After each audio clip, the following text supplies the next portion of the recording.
ओम भूर्भुवस्सुः तत्सवितुर्वरेण्यं वरेण्यं भर्गो देवस्य धीमहि धियो यो नः प्रचोदयात्।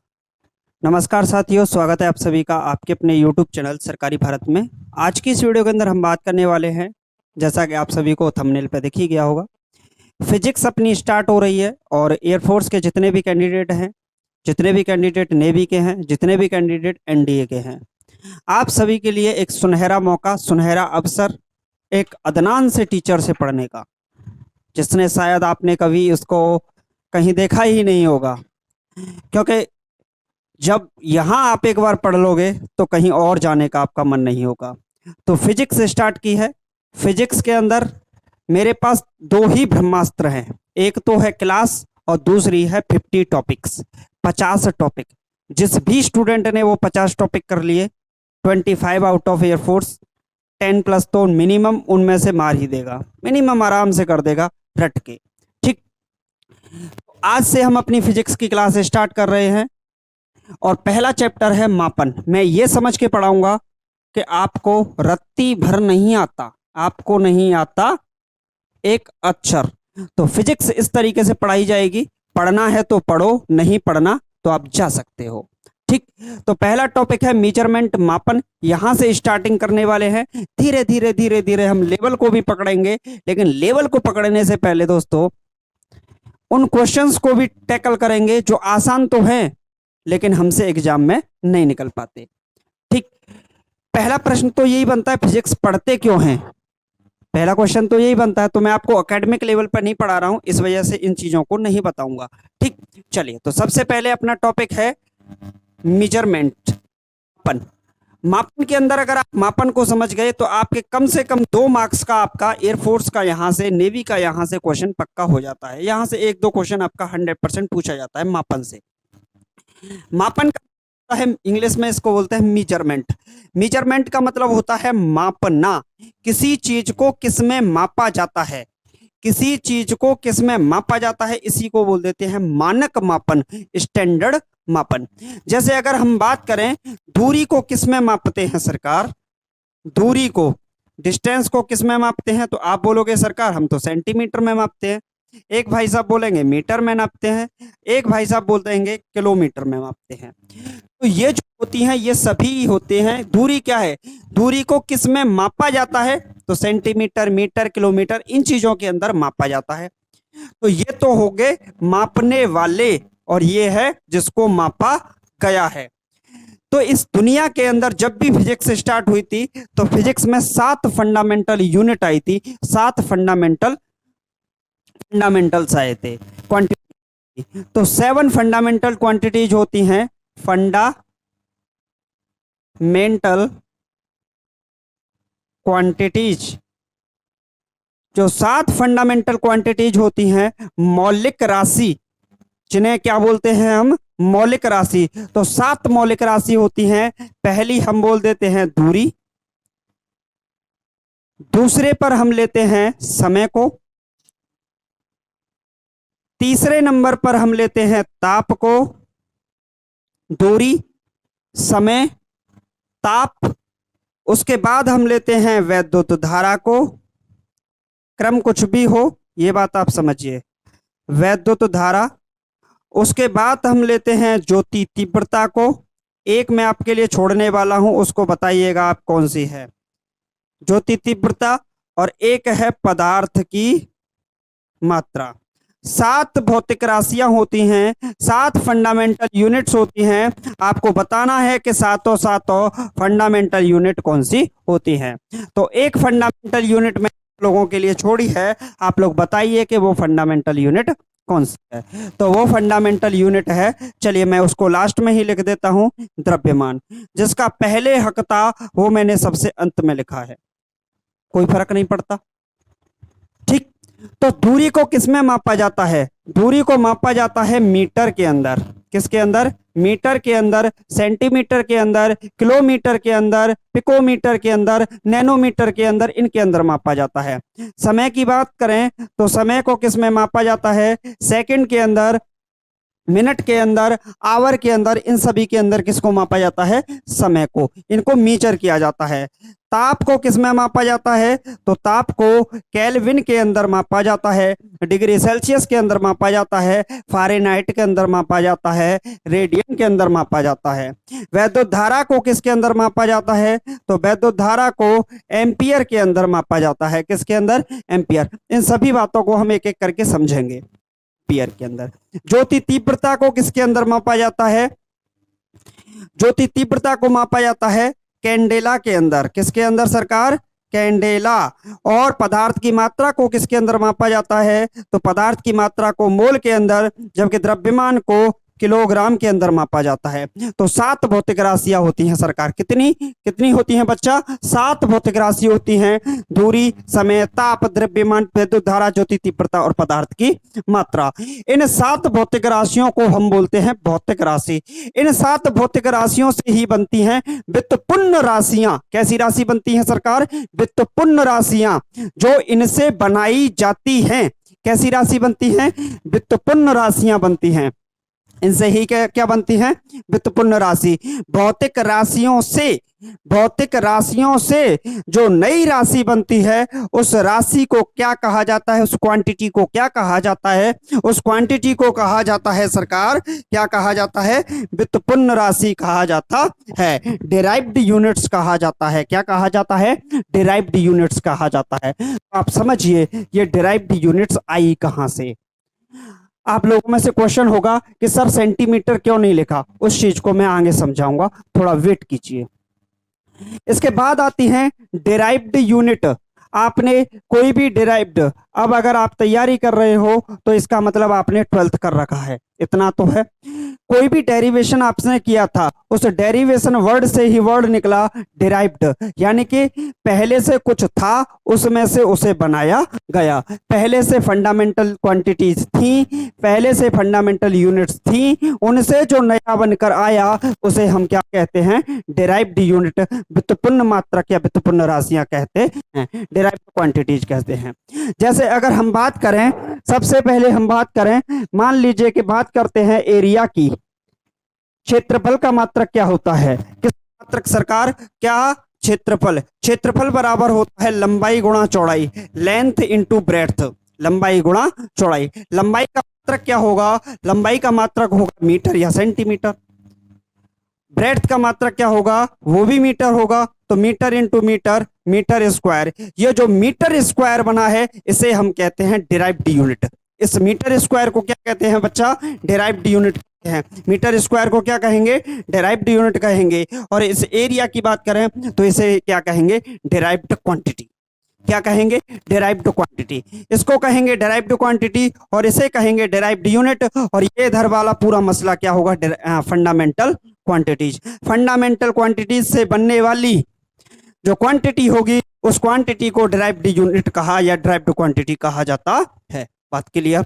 दूसरा बात करें, अगर मैं इसके अंदर पूछ लेता वॉल्यूम के बात।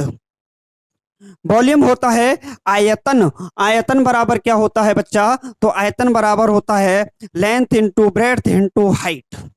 मैं ये समझ के पढ़ा रहा हूं कि आपको नहीं आता एक अक्षर भी फिजिक्स के अंदर, तो यहां से आप सब कुछ कर जाओगे। ठीक, तो लेंथ की बात करें तो इसका मात्रक मीटर, ब्रेड्थ का मात्रक मीटर, हाइट का मात्रक मीटर, तीनों को मिलाया तो मीटर क्यूब। ये जो मीटर क्यूब आया क्या कहलाएगा? डिराइव्ड यूनिट कहलाएगा। क्या कहलाएगा बच्चा? Derived unit. ठीक, तीसरे पर बात करते हैं तो तीसरा आता है हमारा घनत्व। जैसे हम क्या कहते हैं? घनत्व को कहते हैं डेंसिटी। क्या कहते हैं? डेंसिटी कहते हैं। घनत्व बराबर होता है द्रव्यमान बटे आयतन, यानी कि मास बटे वॉल्यूम। क्या होता है? मास बटा वॉल्यूम। क्या होता है? मास बटे वॉल्यूम, द्रव्यमान बटे आयतन। द्रव्यमान का आयतन, द्रव्यमान का मात्रक जानते हैं किलोग्राम, और वॉल्यूम का मात्रक होता है, अभी निकाला, मीटर क्यूब। तो किलोग्राम प्रति मीटर क्यूब जिसका जो मात्रक होगा वो किसका होगा? डेंसिटी का होगा। किलोग्राम प्रति मीटर क्यूब किसका मात्रक होगा? डेंसिटी यानी कि घनत्व का होगा। नेक्स्ट अगर हम बात करते हैं दोस्तों, नेक्स्ट वाला, तो नेक्स्ट बात करते हैं फोर्थ, दाब की, यानी कि प्रेशर की। प्रेशर की बात करें तो दाब बराबर होता है बल बटा क्षेत्रफल। क्या होता है? बल बटा क्षेत्रफल, यानी कि फोर्स अपॉन एरिया। क्या होता है बच्चा? Force upon area. दाब बराबर होता है बल बटा क्षेत्रफल, यानी कि फोर्स अपॉन एरिया होता है। और फोर्स का यूनिट, अब आप पूछोगे सरकार हमें फोर्स का यूनिट तो आपने बताया ही नहीं, तो 1 मिनट के लिए इसको रोक लीजिए। मैं सबसे पहले आपके लिए एक जादू करके फोर्स का यूनिट लाता हूं। तो ये वाला आपने नोट कर लिया होगा, इसको मैं कर देता हूं साफ। चलिए एक बात बताइए, आपने सुना होगा किस चीज को एक जगह से दूसरी जगह पर हटा दिया, यानी कि विस्थापित कर दिया। क्या कर दिया? विस्थापित कर दिया। जैसे हम क्या बोलते हैं? जैसे हम बोलते हैं डिस्प्लेस कर दिया। क्या कर दिया सरकार? डिस्प्लेस कर दिया। डिस्प्लेस, और इस डिस्प्लेस वर्ड से ही बन गया डिस्प्लेसमेंट। डिस्प्लेसमेंट जैसे हम क्या कहते हैं? विस्थापन के नाम से जानते हैं। इसकी डेफिनेशन आपको आगे आके मिलेगी, आगे जैसे आगे बढ़ते जाएंगे। तो डिस्प्लेसमेंट क्या होता है? The shortest distance between two places is called distance. क्या होती है? दो बिंदुओं के बीच की न्यूनतम दूरी, दो बिंदुओं के बीच की न्यूनतम दूरी ही विस्थापन कहलाती है। तो विस्थापन क्या होती है? एक प्रकार की दूरी ही तो होती है। विस्थापन क्या होती है? एक प्रकार की दूरी। मैं बोलूं दूरी ए से बी तक, हमें यहां से इस पॉइंट से इस पॉइंट तक पहुंचना है, तो यहां से यहां तक ये कुल होगी दूरी। और मैं कहूं विस्थापन क्या होगा, तो इसकी जो शॉर्टेस्ट डिस्टेंस होगी इसे कहेंगे विस्थापन। तो the shortest distance between two places is called displacement. दो बिंदुओं के बीच की न्यूनतम दूरी विस्थापन कहलाती है। बात समझ में आई कि नहीं? क्लियर?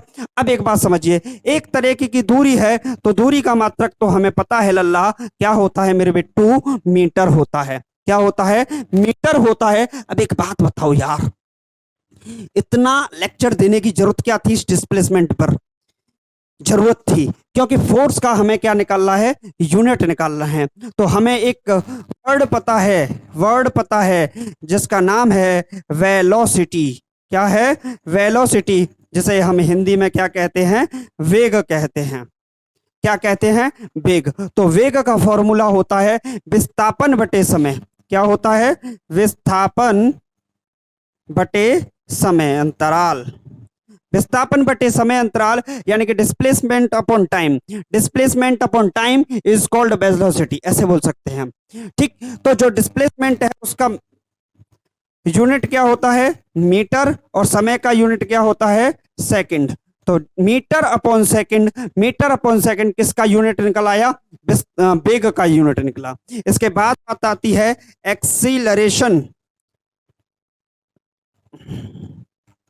किसकी बात आती है? एक्सीलरेशन, जिसको हम कहते हैं त्वरण। क्या कहते हैं? त्वरण। इनकी डेफिनेशन आगे आके मिलेंगी आपको जैसे आगे चलते जाएंगे। तो एक्सीलरेशन, एक्सीलरेशन को क्या कहता है, क्या कहते हैं? तो एक्सीलरेशन बराबर होता है वेग परिवर्तन, वेग परिवर्तन, डिफरेंस ऑफ वेलोसिटी अपॉन वेग परिवर्तन बटे समयांतराल। वेग परिवर्तन बटे समय अंतराल क्या कहलाता है सरकार? वेग परिवर्तन बटे समय अंतराल क्या कहलाता है? आपका एक्सीलरेशन, यानी कि त्वरण कहलाता है। क्या कहलाता है बच्चा? त्वरण कहलाता है। वेग का मात्रक आपने क्या निकाला? Metre upon second. समय अंतराल का मात्रक क्या निकाला? सेकंड। तो ये क्या बन गया? Metre upon second, second second का स्क्वायर। तो मीटर पर सेकंड स्क्वायर किसका मात्रक आया? मीटर पर सेकंड किसका मात्रक आया बच्चा? तो ये जो मात्रक निकला है ये एक्सीलरेशन का निकला है, त्वरण का मात्रक निकला है। तीन मात्रक नए आए, विस्थापन डिस्प्लेसमेंट, वेलोसिटी वेग, एक्सीलरेशन त्वरण। अब आपको सिखाता हूं बल का मात्रक। किसका? बल, यानी कि किसका? फोर्स का मात्रक। फोर्स का मात्रक क्या होगा? तो फोर्स का मात्रक होगा बच्चा F इक्वल टू होता है मास इंटू एक्सीलरेशन। बल बराबर द्रव्यमान गुणा त्वरण। क्या होता है? बल बराबर द्रव्यमान गुणा त्वरण। तो force equal to mass into acceleration होता है। मास का द्रव्यमान क्या होगा? किलोग्राम। एक्सीलरेशन का द्रव्यमान क्या होगा? एक्सीलरेशन का द्रव्यमान मीटर पर सेकंड स्क्वायर। तो किलोग्राम मीटर पर सेकंड स्क्वायर किसका मात्रक निकलेगा बच्चा? तो ये निकलेगा फोर्स का यूनिट। तो बल का मात्रक क्या निकला? बल का मात्रक निकला किलोग्राम मीटर पर सेकंड स्क्वायर। आप बोलोगे हमने तो बचपन से पढ़ा था, हमारे मास्टर जी ने पढ़ाया था कि बल का मात्रक तो न्यूटन होता है।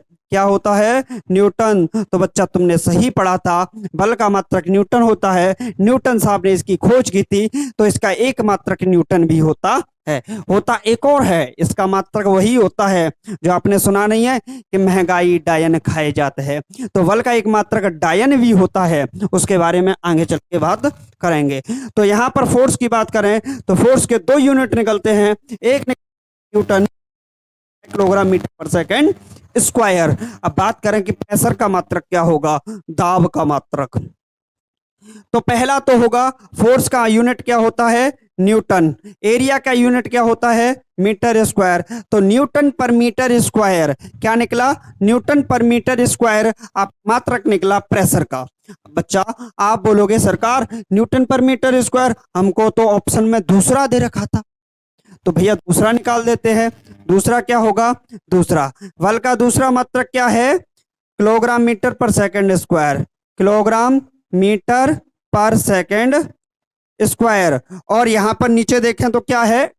फोर्स। किलोग्राम मीटर पर सेकंड स्क्वायर। एरिया का मात्रक मीटर स्क्वायर। एक मीटर से मीटर कैंसिल आउट हुआ तो किलोग्राम प्रति मीटर सेकंड स्क्वायर क्या निकला? किलोग्राम प्रति मीटर सेकंड स्क्वायर। क्या हर बच्चे को क्लियर साफ दिख रहा है? चलिए, तो ये जो मात्रक निकला ये किसका निकला? दाब के। दाब के दो मात्रक निकले, न्यूटन पर मीटर स्क्वायर निकला और किलोग्राम प्रति मीटर सेकंड स्क्वायर निकला। आप बोलोगे सरकार बात समझ में नहीं आई, थोड़ा जचा नहीं, और बताओ, कुछ और समझाओ। चलिए तो नेक्स्ट यूनिट और पढ़ लेते हैं कुछ, क्योंकि डिराइव्ड यूनिट पढ़ रहे हो तो डिराइव्ड यूनिट किससे बनती हैं?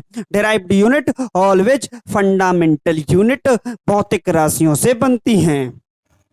अगर ये भौतिक राशि फंडामेंटल क्वांटिटीज ना होती तो डिराइव्ड क्वांटिटीज का कोई मतलब ही नहीं होता, ये डिराइव्ड क्वांटिटीज होती ही नहीं। ये बात समझ में आ गई कि नहीं? चलिए नेक्स्ट अगर बात करें हम यहाँ पर 6, तो यहाँ पर बात करेंगे भैया वर्क बराबर क्या? वर्क, कार्य का मात्रक क्या होगा? किसका मात्रक? कार्य का मात्रक। आप सोचोगे इतना बेसिक कौन पढ़ाता है? इतना बेसिक हम पढ़ाते हैं, हमें पता है आपको ये नहीं आता, घंटा आगे क्या पढ़ के करोगे, समझ में ही नहीं आएगा आगे। तो पहले यूनिट को समझ लो, ठीक। वर्क बराबर होता है W equal to F into S cos theta. Cos theta क्या है? एक तरीके से संख्यात्मक मान है, थीटा की वैल्यू 90 45 कुछ भी रख दो, यूनिट थोड़ी निकलेगी। तो F इंटू एस, एस क्या होता है? Displacement. Force into displacement, force का यूनिट होता है न्यूटन और डिस्प्लेसमेंट का यूनिट होता है मीटर। तो जो वर्क का यूनिट निकला, वर्क का यूनिट निकला, क्या निकला? न्यूटन इंटू मीटर निकला। क्या निकला? Newton into metre. आप बोलोगे अरे मास्टर समझ में नहीं आया, दूसरा वाला बताओ। तो मास्टर साहब आ गए भैया, दूसरा बता देते हैं। फोर्स का दूसरा यूनिट मैंने अभी बताया था, क्या बताया था आपको? किलोग्राम मीटर पर सेकंड स्क्वायर। मीटर पर सेकंड स्क्वायर। भैया डिस्प्लेसमेंट का मात्रक क्या होता है? मीटर। जो यूनिट निकली वो निकली किलोग्राम मीटर स्क्वायर पर सेकंड स्क्वायर। जो नया यूनिट बन के निकला, जो नया यूनिट बन के निकला वर्क का, वो निकला किलोग्राम मीटर स्क्वायर पर सेकंड स्क्वायर। बात समझ में आई? एक और, चलिए 7वां, इसको कहते हैं भैया पावर। किसके अंदर कितनी पावर? किसके अंदर कितनी पावर है? किसके अंदर कितनी पावर है? तुम में कितनी शक्ति है, कितनी क्षमता है? तो क्षमता का मात्रक, शक्ति का मात्रक P बराबर एक फॉर्मूला होता है W अपॉन T। कार्य बटे समय, P बराबर क्या होता है, कार्य बटे समय। Power equal to work upon time होता है बच्चा। क्या होता है, वर्क अपॉन टाइम होता है। अगर हम वर्क की बात करें तो वर्क का जो यूनिट निकलता है वो हमारा न्यूटन मीटर निकलता है। क्या निकलता है, न्यूटन मीटर।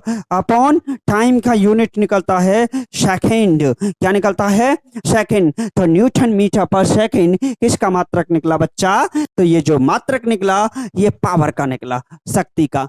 आप बोलोगे मास्टर दूसरा समझाओ, भैया दूसरा बता देते हैं, आपकी जोर जबरदस्ती, हमें तो बताना ही पड़ेगा।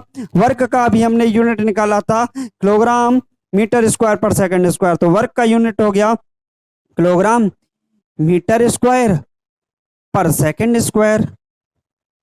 अब एक टी नीचे भी तो है, ये तो वर्क का हुआ, ये तो वर्क का हुआ, किलोग्राम मीटर स्क्वायर पर सेकंड स्क्वायर अभी तो निकाला था, इनटू समय का एक और सेकंड। तो ये जो यूनिट निकलेगा किलोग्राम मीटर स्क्वायर पर सेकंड क्यूब। क्या निकला बच्चा, किलोग्राम मीटर स्क्वायर पर सेकंड क्यूब किसका मात्रक निकला, पावर का।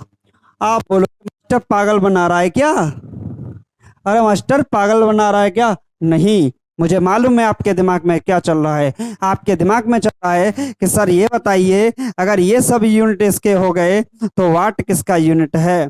भाई मानना पड़ेगा आपकी सोच को, क्योंकि वाट साहब ने इस पावर की खोज की थी, पावर के बारे में इन्होंने सिद्धांत दिए, बताई, पावर के बारे में इन्होंने सब सारे के सारे प्रिंसिपल दिए। तो वाट होते हैं साइंटिस्ट, उन्हीं के नाम पर पावर का एक यूनिट और बन जाता है वाट। तो पावर का एक अलग से यूनिट बनता है, क्या बनता है, वाट बनता है। वाट से किलोवाट, मेगावाट, गीगावाट, ये सारे के सारे वाट वहीं से बनते हैं। ठीक, तो पावर का एक नया यूनिट निकला, पावर का एक नया यूनिट निकला वाट, पावर का एक नया यूनिट निकला न्यूटन मीटर पर सेकंड, पावर का एक नया यूनिट निकला किलोग्राम मीटर स्क्वायर पर सेकंड क्यूब। बात समझ में आई कि नहीं, क्या हर बच्चे को ये वाला फंडामेंटल समझ में आया कि नहीं। अगर ये समझ में आ गया तो आपने फिजिक्स की रीढ़ की हड्डी पर बार कर दिया है 100%। मान लीजिए एक नंबर तो इतने से ही आपका पक्का हो गया। यहां से एक क्वेश्चन आपका 100% पूछा जाएगा, इसी में से, इस 7 में से घुमा फिरा के पूछने वाला है आपसे। चलिए, तो मूल मात्रक और मूल व्युत्पन्न मात्रक, मूल मात्रक और व्युत्पन्न मात्रक क्या होते हैं, तो मूल मात्रक क्या होते हैं, मूल मात्रक एक दूसरे से पूर्णतः स्वतंत्र होते हैं। मूल मात्रक fundamental units are always free from to each other, एक दूसरे से सभी स्वतंत्र होते हैं। समय ताप पर निर्भर नहीं करता, ताप पदार्थ की मात्रा पर निर्भर नहीं करता, पदार्थ की मात्रा दूरी पर निर्भर नहीं करती, ये कहलाते हैं मूल मात्रक। और मूल मात्रकों से व्युत्पन्न मात्रक हमेशा किस पर निर्भर करते हैं, फंडामेंटल क्वांटिटीज, मूल मात्रकों पर निर्भर करते हैं। व्युत्पन्न मात्रक हमेशा मूल मात्रकों पर निर्भर करते हैं। बोलिए कोई दिक्कत, मूल मात्रक कभी भी व्युत्पन्न मात्रकों से नहीं प्राप्त किए जा सकते, मूल मात्रक कभी भी व्युत्पन्न मात्रकों से प्राप्त नहीं किए जा सकते, लेकिन व्युत्पन्न मात्रक हमेशा ही मूल मात्रकों से प्राप्त किए जाएंगे। ये हमेशा किससे बनेंगे, मूल मात्रकों से बनेंगे। बात आती है कि मूल मात्रक परिभाषित हैं, मूल मात्रक परिभाषित हैं, लेकिन व्युत्पन्न मात्रक परिभाषित नहीं है। अगर आपसे कोई डिफरेंस पूछ भी ले तो आप डिफरेंस बता सकते हो। बात समझ में आई कि नहीं, बोलिए किसी स्टूडेंट को कोई समस्या, किसी स्टूडेंट को कोई समस्या। अब इन मात्रकों के बारे में थोड़ा बहुत समझ लेते हैं भाई, इन मात्रकों के बारे में थोड़ा बहुत समझ लेते। टाइम कितना हो गया, 24 मिनट्स। चलिए तो भाई आज की वीडियो को सिर्फ इतना ही रोकेंगे, क्योंकि समस्या क्या है, समस्या है डाटा की, सबसे बड़ी समस्या है डाटा की। घंटा कहां से लेके आऊंगा इतना, 25 मिनट का वीडियो हो गया भाई साहब, सच बता रहा हूं, फाफड़े फूल जाते हैं वीडियो को डालने में, अपलोड करने में। तो 25 मिनट का वीडियो हो चुका है, अब मुझे यहीं रोकना पड़ेगा बस। ठीक, तो आज मैंने आपको फंडामेंटल यूनिट और डिराइव्ड यूनिट के बारे में बताया। नेक्स्ट वीडियो के अंदर एक ऐसा सेशन लेके आऊंगा, शायद जिंदगी भर याद रखोगे कि ये सेशन इतना ही था या इससे आगे कहां से आ गया। ठीक, तो उस सेशन से आपका एयरफोर्स के अंदर, नेवी के अंदर, डबल ए के अंदर एक क्वेश्चन, ये मान लीजिए 100 नहीं भाई साहब 101% छपने वाला है। ये मेरे से लिख के ले जाइए, क्योंकि खुद मेरे पेपर में आया हुआ है, प्रैक्टिकली है, मैंने देखा है, हर बार आता है। पुराने वाले जितने भी एनालिसिस हैं उठाकर देख लीजिएगा, अगर एक भी शिफ्ट ऐसी हो उस चैप्टर से क्वेश्चन ना आया हो, उस टॉपिक से क्वेश्चन ना आया हो, चैनल को अनसब्सक्राइब करिएगा, वीडियो को डिसलाइक कीजिएगा, कमेंट बॉक्स में एक अच्छी सी गाली लिखिएगा, जो आपको पसंद हो तब जाइएगा। ठीक, तो अंतिम उस सेशन को जरूर देखिएगा, यहां से आपको बहुत कुछ मिलने वाला है। तो चलिए मिलते हैं नेक्स्ट वीडियो में। जय जवान जय जवान जय किसान, किसान को भी बोल देते हैं साथ। ठीक है, तो हौसलों के तरकस में कोशिश का वो तीर जिंदा रखना, हार जाओ जिंदगी में मगर जीतने की उम्मीद जिंदा रखना, अंतिम जिद तक हमें लड़ना है, क्योंकि जब जंग लाजमी हो तो लश्कर नहीं देखे जाते, युद्ध क्षेत्र में अगर कूद ही पड़े हो तो लश्कर नहीं देखे जाते। क्योंकि हौसलों ने मंजिल से कहा तेरे बस की बात नहीं, हौसलों ने मंजिल से कहा तेरे बस की बात नहीं, मंजिल ने हौसलों की आंखों में आंखें डालकर कहा चल झुट्टी तेरी इतनी औकात नहीं। तो चलिए फ्रेंड्स, मिलते हैं नेक्स्ट वीडियो के अंदर। Thank you for watching this video. जय हिंद, जय Bharat, take care, bye bye, love you to all.